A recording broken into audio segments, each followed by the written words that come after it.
The spring and summer boxing schedule is afire, thanks in part, of course, to Showtime Championship Boxing's schedule rollout this week. And we happened on Morning Kombat, Luke, Thomas, Brian Campbell right here to have one of the biggest names in one of the hottest divisions of the moment. It is former two-time WBC super middleweight champion David Benavidez, who May 21st in Phoenix, his backyard, will take on David Lemieux for the WBC interim title. Key positioning toward big fights for the future. David, I love chatting with you, man, because you're about it when it comes to this game, all right? How are things? How you been?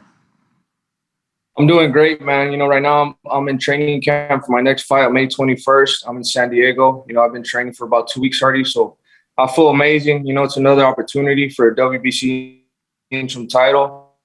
So I'm just excited to get in and get a third world title. Yeah, absolutely. We're going to get into the Lemieux fight, what's at stake and all this, but we catch you at a good time right now. There's some beefing going on. We know the Caleb Plant versus Benavidez family has been like the Hatfields and McCoys here of boxing of late.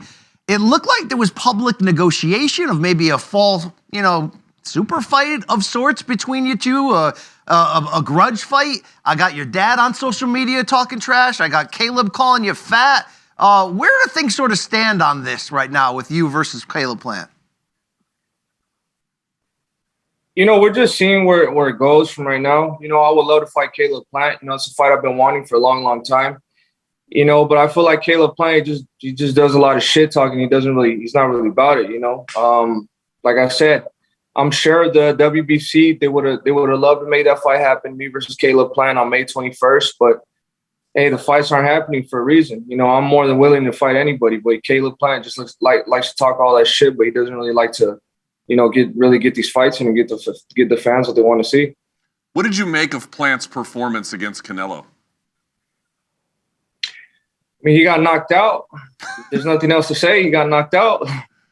It was an okay performance, but he kept getting clipped with that left hook. There was nothing about it that I seen that was good on Caleb Plant's part. You know, he just did a lot of running, but he ended up getting caught eventually. So, I didn't think much about his performance. Was the Plant fight at all discussed as a real possibility or more just social media beef?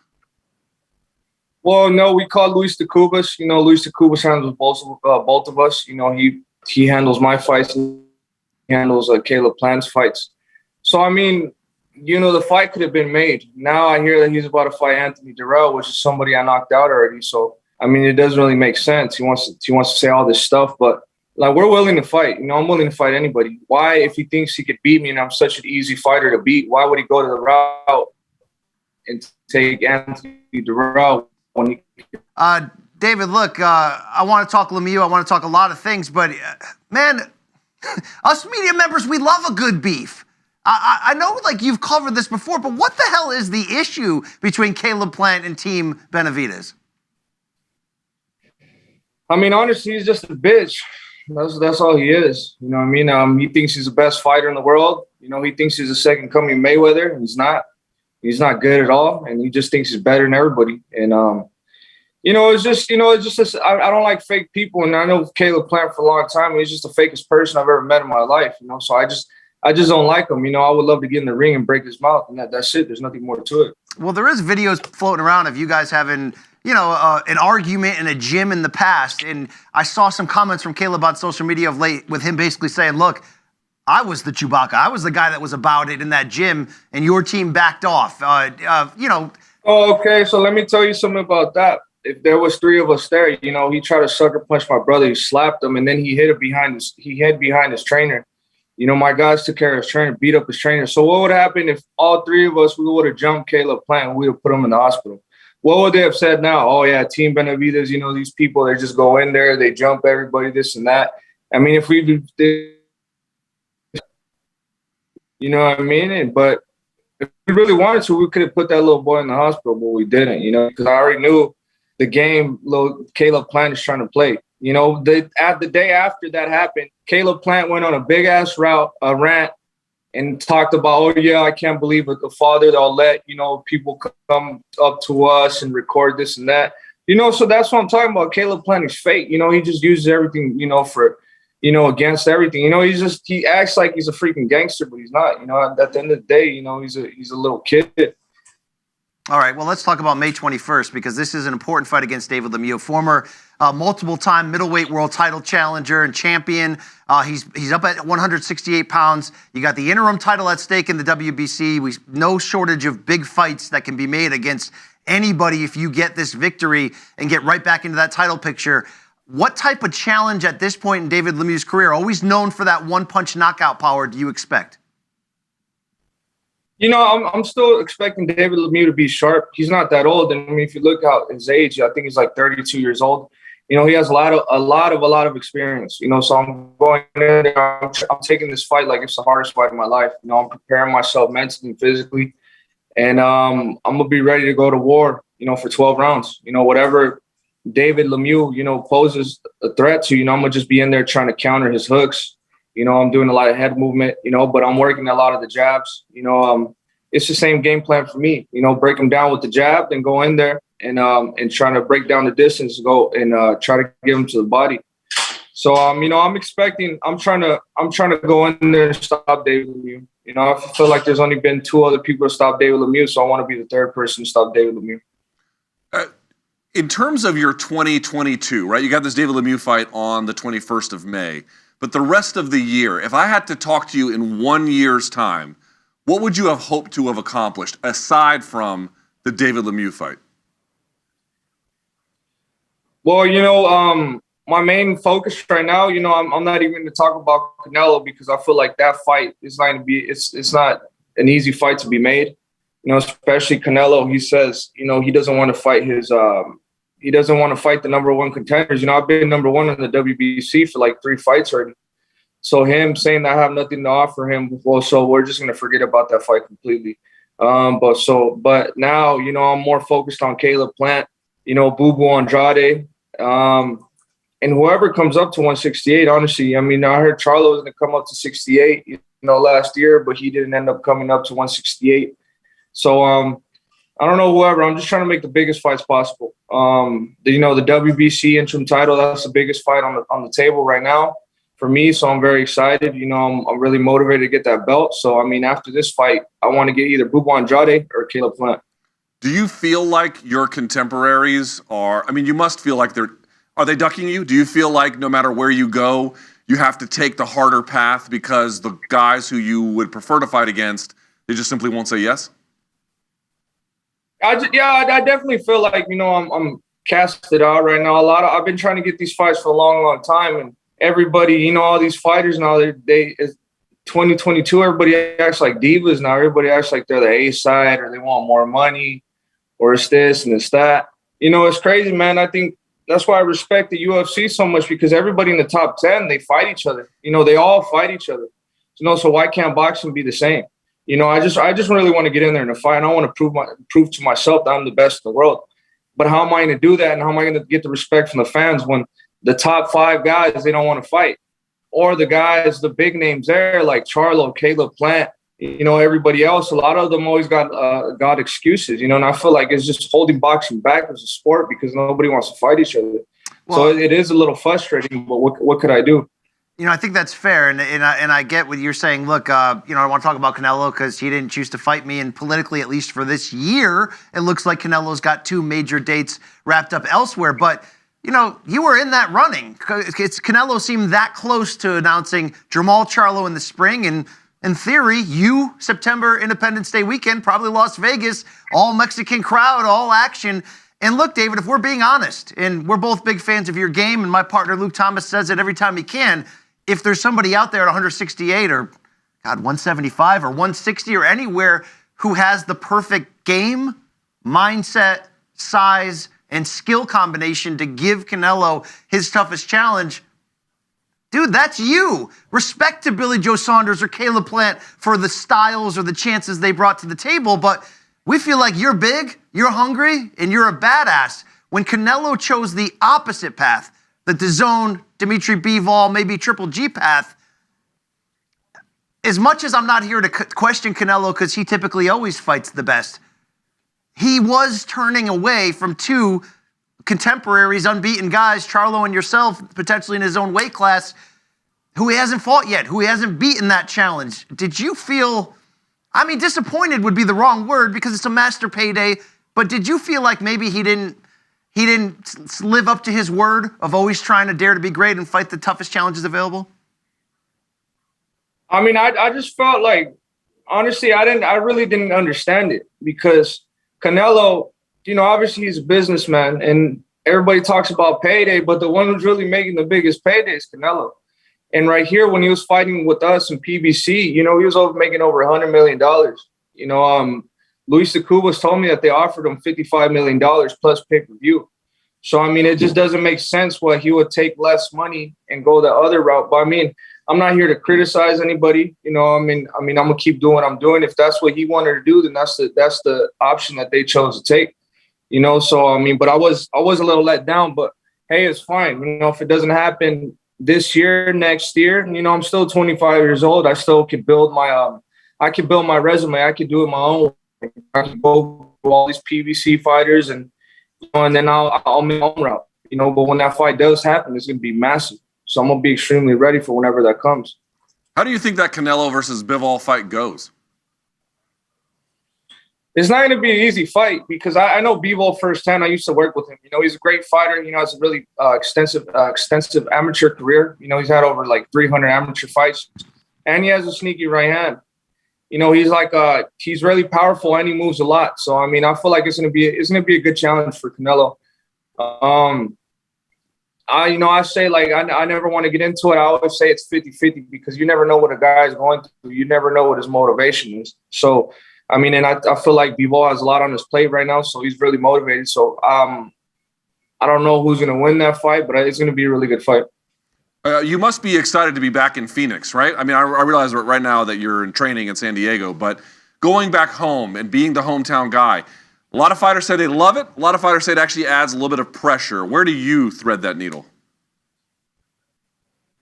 I mean, I love it, man. I feel like there's no pressure at all. I feel like being back home is just, you know, the energy is so great. The crowd is so amazing, and they show me so much support. So, I mean, I'm just excited to go back. Last time was phenomenal. So I'm just expecting this time to be the same amount of energy and the same as last time. You know, it's going to be great, man. I feel like there's going to be more people packed because of the show that I put on last time. So I feel like more people are going to come to this one and show more support. But I'm very excited, but there's no pressure at all. You know, I wonder, do you still feel like, even though boxing fans obviously know you and you've got a presence, you've done well to build your reputation and your brand within the sport, but, you know, you've been stripped of the title twice for reasons that didn't happen in the ring. So, you know, we could argue that you probably already would have faced Canelo had you still had your title. Do you feel like there's still a portion of this sporting world in general that is sleeping on you, that doesn't know what David Benavidez is really all about yet? Yeah, you know, I get a lot of credit taken away from me because of reasons I did, you know, stuff that I did to myself. And, you know, that stuff I always have to live with. But at the end of the day, I feel like, you know, once somebody sees me fight, like how the people see me fight in Phoenix, and once they see me fight, like in a real fight, you know, they're just, you know, they fall in love with the way I fight. And I'm the fighter for the people, you know. I'm a fan-friendly fighter. You know, I love to brawl. I love to throw punches and bunches.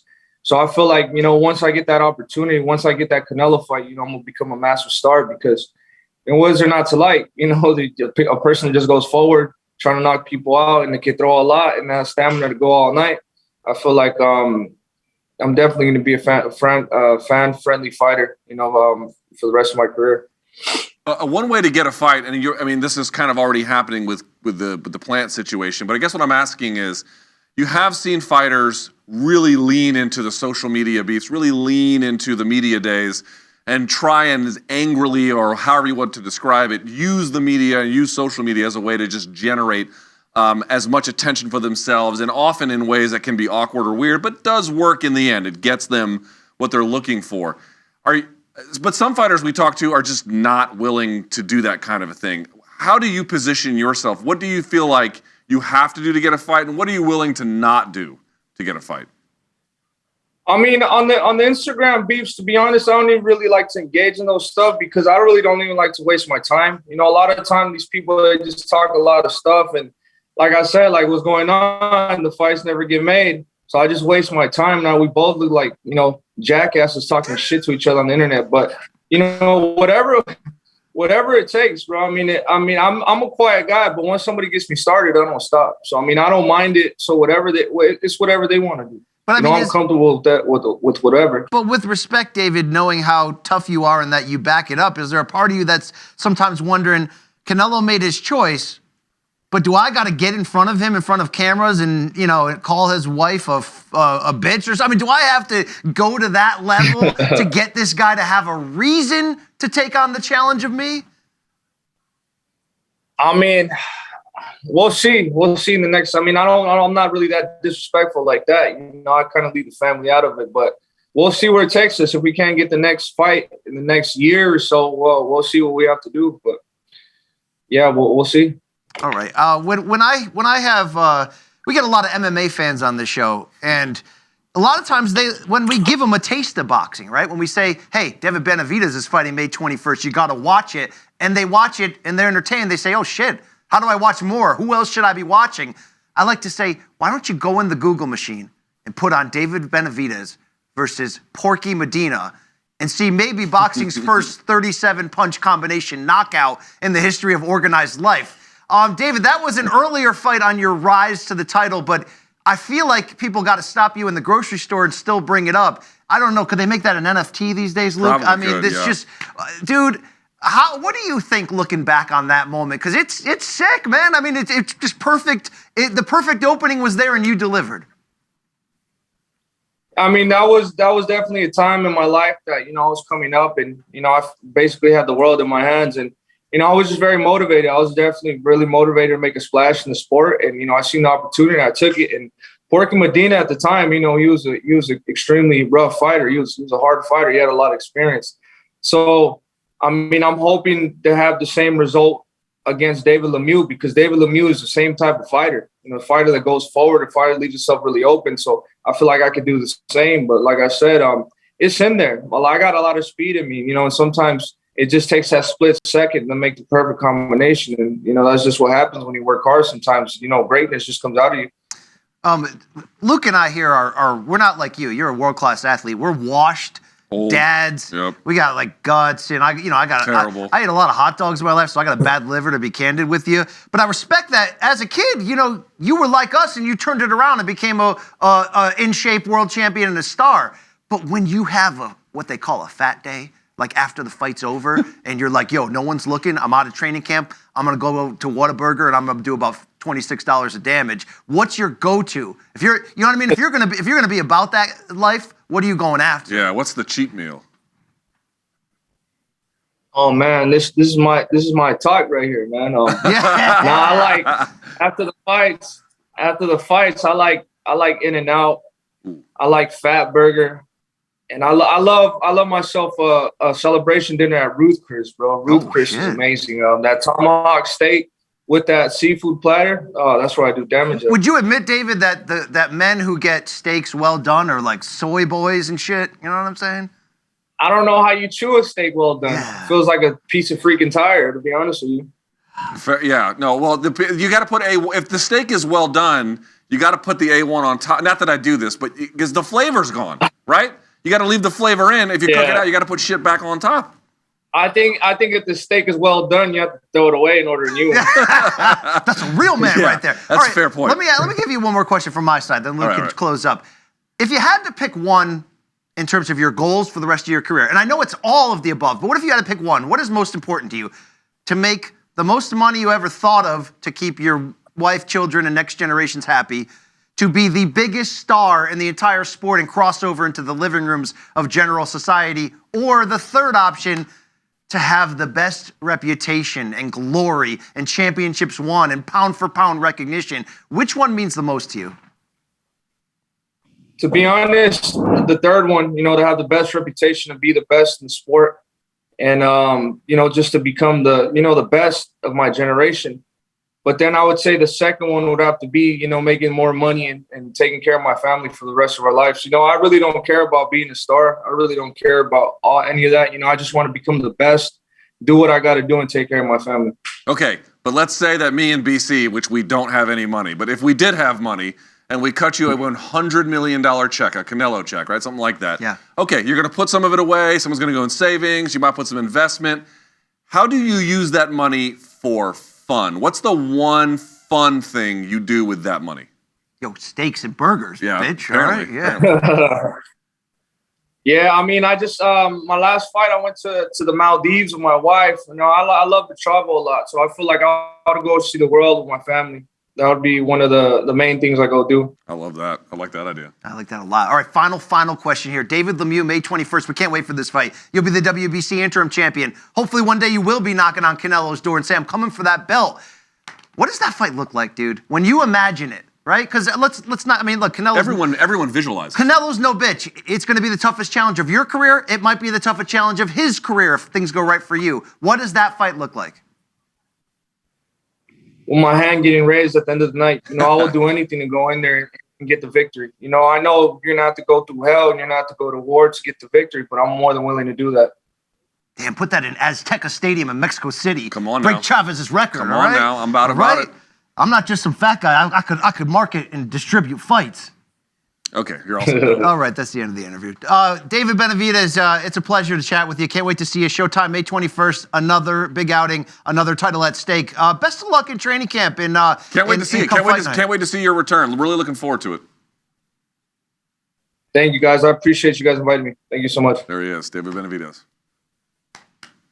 All right, thanks, buddy. Thank you so much.